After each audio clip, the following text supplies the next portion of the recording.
John Clayton would say. Russell Wilson for the first 2 years was nobody. Right. And then year 3, he started to become somebody.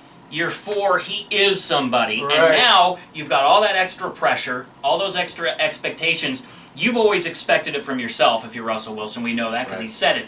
But now it's coming like this. So the responsibility that you feel on your shoulders as Russell Wilson, because he's a responsible young man, he takes these things seriously. He's a responsible young man. He is. He welcomes and relishes that responsibility, but still, he's a human being, even though some people think he's a robot. He's a human being, and that naturally puts pressure on you to press more. And I think that that's a little bit of what's going on. I don't know. I mean, if there's anybody that can handle it, it's Russell. It's kind of weird. I mean, I've seen a lot of people crumble under the weight of expectations, and we're talking just little expectations. Sure.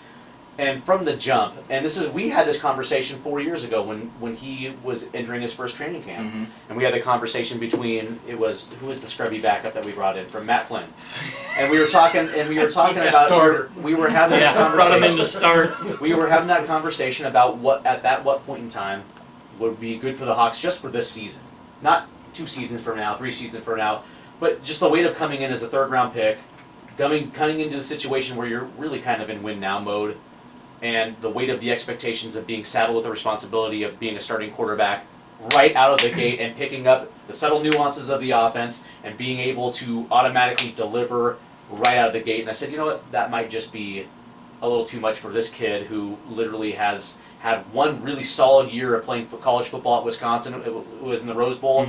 But before that, he was kind of under the radar at NC State, left and played baseball. Are you asking this dude to step in as a starting quarterback for the Seattle Seahawks and deliver? That might be a little too much. So you might want to ease him in week 4, week 5, week 6. let Matt Flynn take the...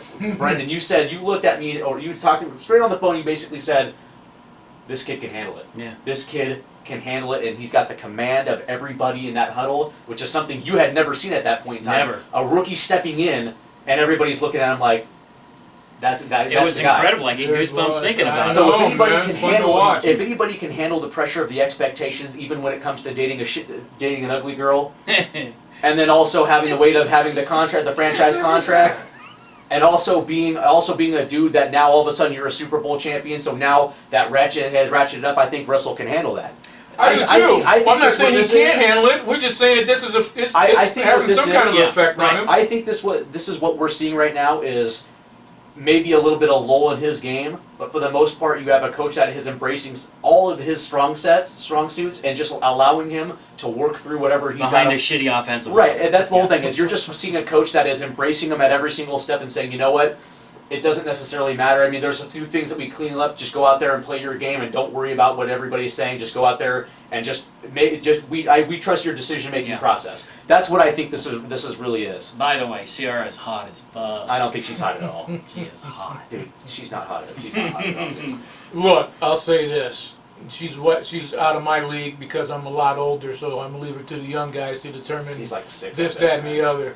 She's like a 6 at best, man. Oh, my God. Look, I know he's just full of shit. But I saw her. No, seriously, I didn't even know. Look, I didn't even know who she was. She's not good looking at all. Until Let me ask you a question. Go ahead. Were you born stupid, or did you just work really hard to get to this point? No, I actually have really good taste in women, and that's not good taste in women. Your wife is beautiful. We know you have good taste in women, but your meter is off here. No, seriously. Okay, so we have. This is what God, I wish we were live so we could take a poll right now. Here's what this is, right? So you have Beyonce is like pretty hot. We all agree that Beyonce is pretty hot, right? Okay, and then you have like a notch. So you have like the notch below, like you have hot.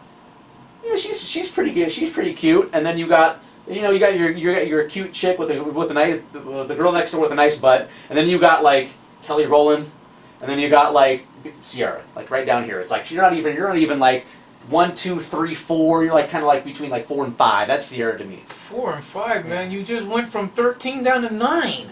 If you're starting with your girl Beyonce. Like Beyonce is like to the stratosphere, man. Thinks that's a 4 or 5. Dude, yeah, it's Are you kidding me? Dude, she's not even Rihanna. Are you kidding me? She's not like Rihanna's hotter. Oh my God. Like Rihanna's way hotter. All right, we got to get off this before I have to fight somebody in She's the a- alley over Let me see Ciara. the- She's a good person. Put it this way, whether hot or not or whatever, the bottom Let line me see this airbrush is picture. when I've seen one interview of her, and I said, that's a person Dude, that she's is got the face is of an like interesting Latoya. and intriguing person. So She's got the face of Latoya.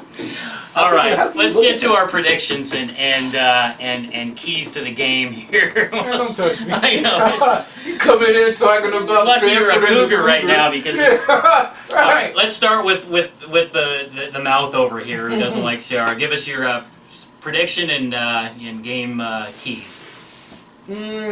I came into this show not even I don't even sweat the SMU Cowboys. This is a game where you don't even have And he's the guy that's picked against the Hawks twice. Right. So I mean the thing if Romo was playing this game Mhm. and the Cowboys were at full strength, this would actually be a conversation. But they're not at full strength, and you have a cantankerous defensive end that really just wants to slap the you know what out of somebody. Mhm. Fighting amongst coaches, fighting amongst players. This thing is a train wreck. The Dallas Cowboys are a complete train wreck, and the only thing I'm looking forward to is the day after, so I can watch people make excuses for the Dallas Cowboys of why they're so bad. That's the And only Skip thing. Bayless get Brian That's the Sue. only thing that I want to see is just exactly what the excuses are for when the Seahawks go down to Big D and slap the shit out of them, slap the taste out of their mouth. That is the only thing I'm looking. That's the only thing I'm looking forward to. I actually think this is going to be, a game where the Seahawks are in the 20s because again, I just think there's going to be some deficiencies along the offensive line. That's going to be a reason for them not to consistently score 7. They'll settle for some threes on a couple drives. I got the Seahawks winning this one 24-13. 24-13. I'm gonna disagree with. I know you're gonna jump in right now, but I just want to disagree with you right quick on the I train know wreck. y'all think Sierra's hot. Well, no. Look, stop. I don't know if it's so much that the Dallas Cowboys are a train wreck as much as the division is a train wreck. And based on the division being a train wreck, it still makes this somewhat of a scary game just because, as we say about the Seahawks, they're still in it because of the division. Same with the Cowboys. You're talking the NFC East as a You- train. Yeah. exactly. Yeah, no Yeah, doubt. It's a bruise. It's a So sore. it is. It's open, is what I'm open. saying. Yeah, And to exactly. that end, Cowboys feel they're right in it. So that's the one thing that makes me nervous. And this could be a game that puts them right out of it. I mean, it could be too little, too late when Tony Romo comes back, unless they get on the That's high the horse other in the thing. division. So this will set it behind the 8 ball for sure. I think the keys to the game, obviously, beast mode, pound the rock. I want to see Ty Lockett do something special on special teams. I think that's where the Hawks can get the edge.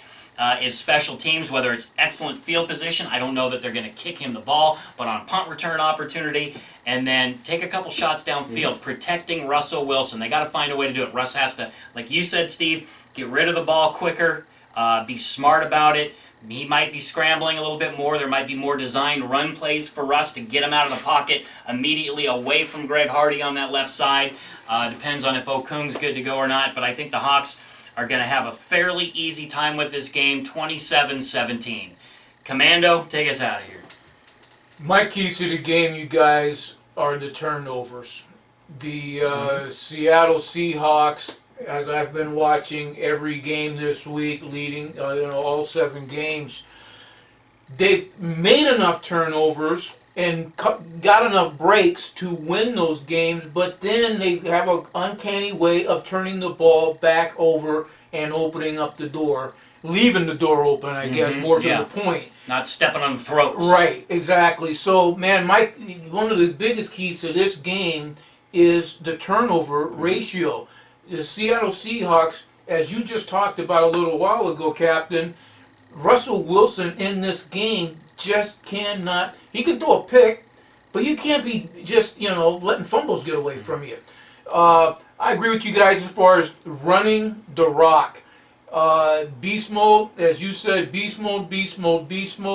Man, if we can get that running game, keep the ball, the control of the ball, and then get a lead and turn it over to the best, if not one of the best, if not the best defenses in the National Football League. yeah. Look, this defense all the pieces are there. We talked about a little while ago, the one that wasn't there, the mainstay, the Boom of the Legion of Boom. You take that out, it's like playing fucking Jenga, man.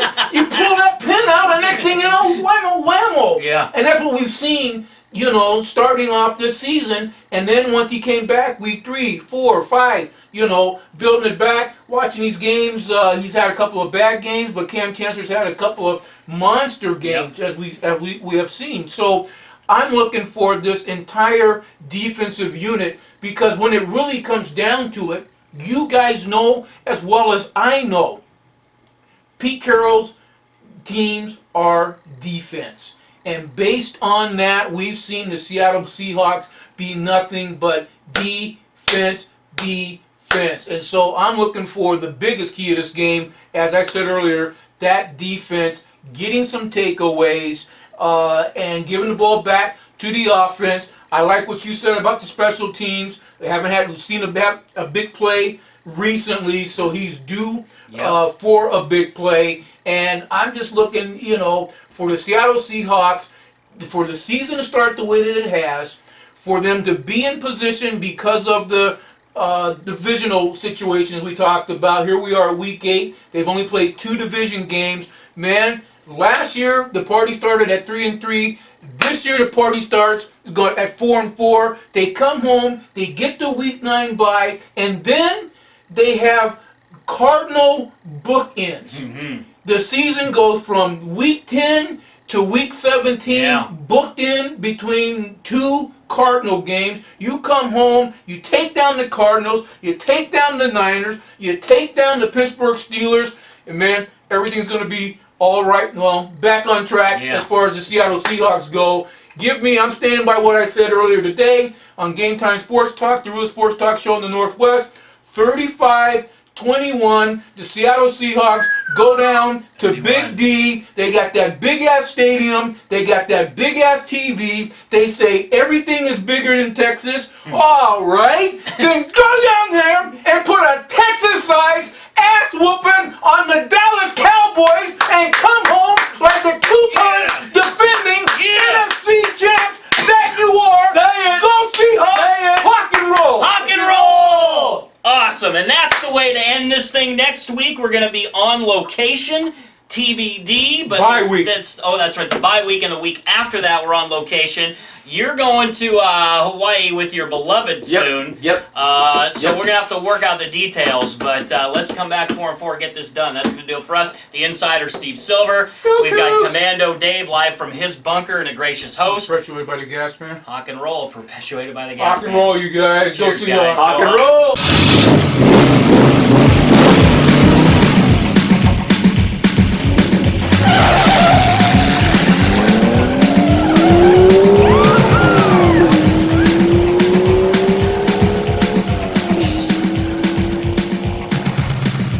You're lucky it didn't blow up on you.